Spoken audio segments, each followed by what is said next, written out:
जय हिंद दोस्तों, कैसे हो आप लोग। आज फिर हम लोग एक नए वीडियो के साथ मिल रहे हैं। आज का जो वीडियो है वो है फ्रेज के ऊपर। जनरली बहुत सारे स्टूडेंट को फ्रेज जो है उसको समझने में, अंडरस्टैंडिंग करने में बहुत सारा कन्फ्यूजन होता है। तो आज हम लोग देखने वाले हैं फ्रेज। और वैसे भी कॉम्पिटिटिव एग्जाम में फ्रेज बहुत ज़्यादा पूछा जाता है। इनफैक्ट हम लोग को फ्रेज का जो है फ्रेजल वर्ब याद करना पड़ता है, एग्जाम में पूछा जाता है। चलिए हम लोग देखते हैं फ्रेज के बारे में। फ्रेज है क्या? तो जैसे कि मैंने प्रीवियस वीडियो में ही बताया था कि फ्रेज जो होता है ना, एक ग्रुप ऑफ वर्ड्स होता है, लेकिन उसमें सब्जेक्ट एंड प्रेडिकेट का कॉम्बिनेशन देखने को नहीं मिलता है।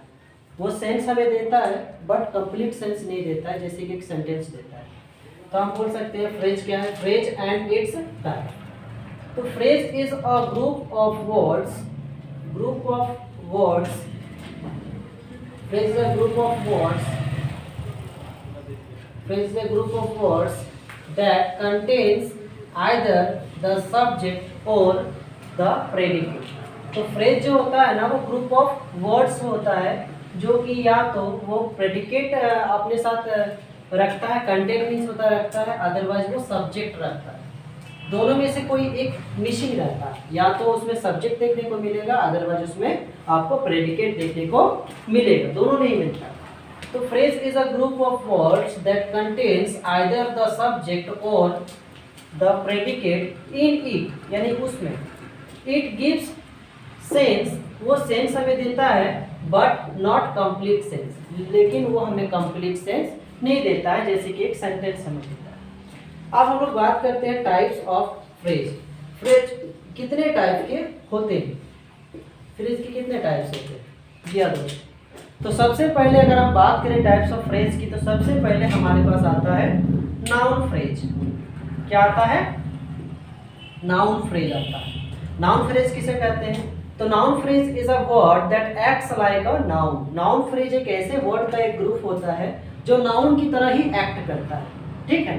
नाउन की तरह ही उसमें वो एक्ट करता है, नाउन की तरह ही वो एक्शन करता है। इसका जो कॉम्बिनेशन होता है उसमें नाउन रहता है प्लस इसमें अदर वर्ड्स रहता है।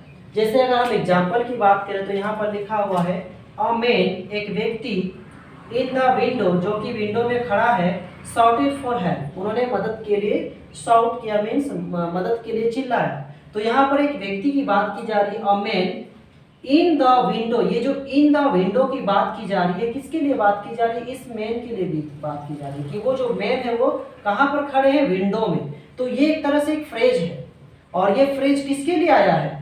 एक नेम के लिए आया है, एक नाउन के लिए आया है, इसीलिए ये हमारा नाउन फ्रेज है। ये क्या है? हमारा एक नाउन फ्रेज है। इसको हम लोग बोलेंगे नाउन फ्रेज, क्योंकि इसको हम लोग नाउन के लिए इस्तेमाल किए हैं। यहाँ और एक एग्जांपल है, इसको भी हम लोग देख लेते हैं। लिखा हुआ है I have a decent black shirt. मेरे पास एक बहुत ही अच्छा ब्लैक शर्ट है। तो यहाँ बात किसकी की जा रही है? शर्ट की। और ये जो डिसेंट ब्लैक यूज किया गया है, किसके लिए यूज किया गया है?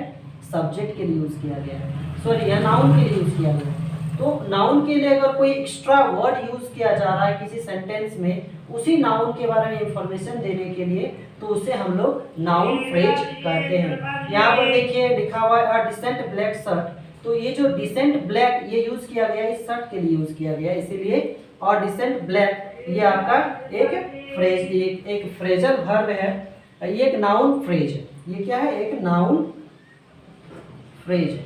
सेकंड हम लोग बात करते हैं वर्बल फ्रेज। वर्बल फ्रेज किसे कहते हैं? तो जब किसी सेंटेंस में हमें सब मेन वर्ब और हेल्पिंग वर्ब दोनों का कॉम्बिनेशन देखने को मिलता है, तो उसे हम लोग वर्बल फ्रेज कहते हैं। जैसे आप देखोगे यहाँ पर she has finished her work, यानी उन्होंने अपने वर्क को कंप्लीट कर लिया।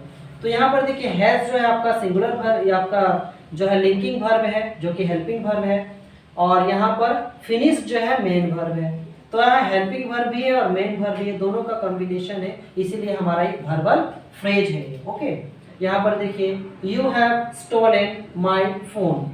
तो यहाँ पर हैव जो है हेल्पिंग वर्ब है, स्टोलन मेन वर्ब है, दोनों वर्ब का कॉम्बिनेशन है, इसलिए ये आपका फ्रेजल वर्बल फ्रेज है। इसके बाद हम देखेंगे एडजेक्टिव फ्रेज। एडजेक्टिव फ्रेज किसे कहते हैं?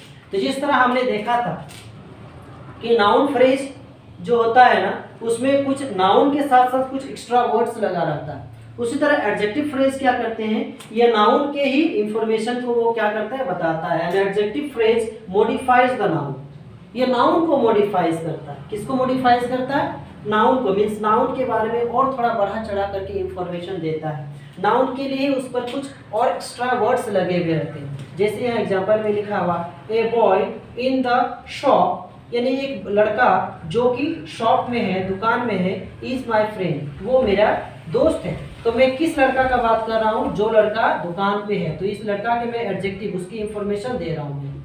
किस लड़का का बात कर रहा हूँ, जो लड़का शॉप में है, दुकान में है। तो ये जो इन द शॉप जो बातें की जा रही है, ये आपका एडजेक्टिव फ्रेज है और ये यूज किया जा रहा है इस लड़के के लिए। ओके, एक और एग्जांपल देखता हूँ। आई सॉ, मैंने देखा, अ क्राइंग गर्ल, एक रोती हुई लड़की को, ऑन द स्ट्रीट। तो मैं किस लड़की की बात कर रहा हूँ, एक ऐसे लड़की की बात कर रहा हूँ जो क्राई कर रही है। और क्राई मीन्स होता है एडजेक्टिव, क्राई मीन्स होता है रोना, ये किसी लड़की की विशेषता बताता है। तो यहाँ पर ये क्राइंग गर्ल जो है ये आपका फ्रेज है। और कौन सा फ्रेज है, एडजेक्टिवल फ्रेज। इसके बाद आता है एडवर्ब फ्रेज। जैसे कि हम लोग बताए थे कि एडवर्ब ऐसा वर्ड होता है जो आपका वर्ब को या एडजेक्टिव को या खुद के अपने आप को क्वालिफाई करता है। तो उसी तरह हमें कभी कभी सेंटेंस में एडवर्ब के फ्रेज देखने को मिलता है, मतलब वहाँ एडवर्ब होता है और साथ में उसके साथ कुछ और वर्ड्स लगे रहते हैं, इसीलिए उसको हम लोग एडवर्ब फ्रेज कहते हैं। यहाँ लिखा हुआ है an adverb phrase modifies a verb और एन एडजेक्टिव। एडवर्ब फ्रेज क्या करता है, या तो वो वर्ब को मॉडिफाइज करता है या तो फिर वो एडजेक्टिव को मॉडिफाइज करता है, ठीक है ना। या तो वो वर्ब को मॉडिफाइज करता है, अदरवाइज वो एडजेक्टिव को मॉडिफाइज करता है। जैसे यहाँ लिखा हुआ है ही रन्स वेरी फास्ट, तो यहाँ दौड़ने की बात हो रही है। देखो यहाँ बात हो रही है कि ही रन, ही रन्स मीन्स वो दौड़ता है। और कैसे दौड़ता है, तो बहुत तीव्र गति से दौड़ता है, मतलब इनकी जो दौड़ने का जो सेंस है उसे ही बढ़ाया जा रहा है, ठीक ना। ही रन्स वेरी स्लोली, तो वेरी स्लोली यहाँ पर अगर मैं स्लोली बोलता तो यहाँ दौड़ने की जो क्वांटिटी है, मात्रा है, यहाँ पर बढ़ा के दिखाया जा रहा है कि बहुत तेज दौड़ता है। अगर मैं यहाँ स्लोली बोलता तो यहाँ पर घटा के दिखाया जाता है। इट मीन्स कि ये वेरी फास्ट जो है ये आपका एक फ्रेज है। और कौन सा फ्रेज है, ये आपका एक एडवर्ब फ्रेज है जो कि आपका वर्ब के लिए आया है। और एक बार देखिए यहाँ पर और एक एग्जांपल दिया हुआ है। ही ड्राइव्स अ बाइक, वो एक बाइक को चलाता है। ही drives a bike in a very high speed, तो यहाँ पर जो मैंने यूज किया है इन अ वेरी हाई स्पीड, ये पूरा का पूरा जो है एक फ्रेज है। और कौन सा फ्रेज है, ये आपका एक एडवर्ब फ्रेज है। ये आपका एक एडवर्ब फ्रेज है क्योंकि इसका यूज हम लोग कर रहे हैं ड्राइव के क्वांटिटी को बढ़ाने के लिए, ड्राइव के मात्रा को बढ़ाने के लिए, ड्राइव के बारे में इंफॉर्मेशन दे रहे हैं कि वो व्यक्ति या वो लड़का कैसे गाड़ी चला रहा है, तो बहुत तीव्र गति से चला रहा है। इट मीन्स चलाने के सेंस को ही यहाँ पर बढ़ाया जा रहा है, ठीक ना। तो ये हो गया आपका एडवर्ब फ्रेज। इसके बाद होता है प्रीपोजिशनल फ्रेज। प्रीपोजिशनल फ्रेज, जब कोई फ्रेज प्रीपोजिशन से स्टार्ट होता है तो उसे हम लोग प्रीपोजिशनल फ्रेज कहते हैं। फॉर एग्जांपल यहाँ पर देखिए डेफिनेशन लिखा हुआ, इन अ प्रीपोजिशनल फ्रेज वन और मोर वर्ड्स वर्क टुगेदर, एक साथ वर्क करते हैं to give information about preposition, preposition के बारे में इंफॉर्मेशन देने का काम करता है। जैसे यहाँ पर लिखा हुआ है नियर अ वॉल, एक दीवार, एक मतलब दीवार के सामने, अंडर द ट्री, एक ट्री के नीचे, एट द डोर मतलब दरवाजे के सामने। फॉर एग्जांपल यहाँ लिखा हुआ है he always speaks in a loud voice, in a loud voice, ये इन से स्टार्ट है और इन अ लाउड वॉइस ये पूरा का पूरा आपका प्रीपोजिशनल फ्रेज है। और यहाँ पर क्या किया जा रहा है कि उसकी बोलने की बात की जा रही है। He always speaks in a loud voice, okay. कभी कभी टीचर आप लोग आपको बोलते हैं hey please look at the board, look at the board, तो लुक एट द बोर्ड, यहाँ पर जो बोला ना आपको at the board, at the board, तो ये जो एट है आपका प्रीपोजिशन है और द बोर्ड यहाँ पर एक साथ आया है, एट द बोर्ड, ये पूरा का पूरा आपका प्रीपोजिशनल फ्रेज हो जाएगा, प्रीपोजिशनल फ्रेज हो जाएगा। लुक एट द बोर्ड, तो ये प्रीपोजिशनल फ्रेज है। इसके बाद आपका लास्ट में आता है जेरंड। जेरंड किसे कहते हैं, तो हम आप लोग को ऑलरेडी जेरंड पढ़ा चुके हैं जब मैंने आपको पार्ट्स ऑफ स्पीच पढ़ाया था। तो उसमें मैंने वर्ब के बारे में पढ़ा था, और वर्ब के अंदर ही जेरंड आता है। हालांकि वर्ब का एक और वीडियो हम बनाएंगे जिसमें transitive verbs, intransitive verbs, finite verbs, infinite verbs, regular verbs, dynamic verbs, इन सारी चीज़ के बारे में हम बेसिक लेवल में मतलब हर एक पॉइंट को देखते देखते, माइनर पॉइंट को देखते हुए हम लोग इसको स्टडी करेंगे और एक वीडियो बनाएंगे।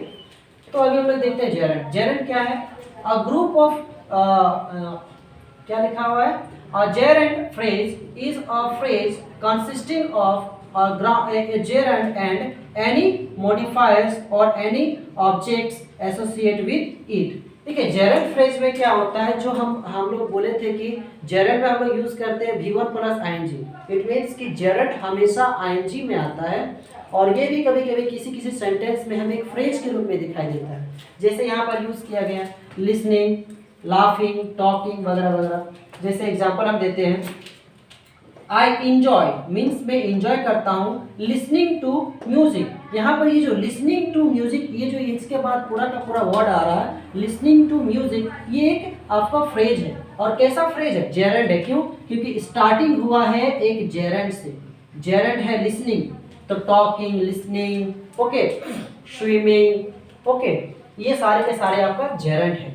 क्योंकि ये यहाँ पर वर्ब का काम नहीं कर रहा है, ये यहाँ पर नाउन का काम कर रहा है, इसीलिए ना हम इसको कहते हैं जेरंड। ठीक है, तो यहाँ पर ये जेरंड से स्टार्ट हो रहा। I enjoy listening to the music, I enjoy laughing with her. तो देखिए यहाँ पर लाफिंग विथ हर, ये जो पूरा का पूरा वर्ड है ये भी आपका एक जेरंड है, और ये फ्रेजल वर्ब है, फ्रेज है। ठीक है, फ्रेज में जनरली एक से ज्यादा वर्ड आपस में मिल करके आता है। तो ये था आपका दोस्तों फ्रेज एंड इट्स डेफिनेशन। उम्मीद है आपको इसमें से कुछ मैं बता पाया होगा, आपको कुछ सीखने को मिला होगा। जनरली बहुत सारे स्टूडेंट को ये कन्फ्यूजन होता है कि नाउन फ्रेज क्या है, वर्बल फ्रेज क्या है, एडजेक्टिव फ्रेज क्या है। लोग सोचते हैं ये बहुत हार्ड है, लेकिन उतना हार्ड है नहीं। अगर इसको आप अच्छी तरह से समझते हुए अगर आप स्टडी करते हो तो आपका बहुत सारा प्रॉब्लम जो है सॉल्व हो जाएगा। ठीक है, तो आज ये छोटा सा वीडियो था। उम्मीद है आप लोग को वीडियो अच्छा लगा होगा। अच्छा लगा है तो आप लोग शेयर कीजिए, लाइक कीजिए, और दोस्तों के बीच में शेयर कीजिए, दोस्तों को भी बताइए ताकि दोस्तों को भी मदद मिल जाए। और फिर हम लोग एक नए वीडियो के साथ मिलेंगे। टिल देन बाय, जय हिंद।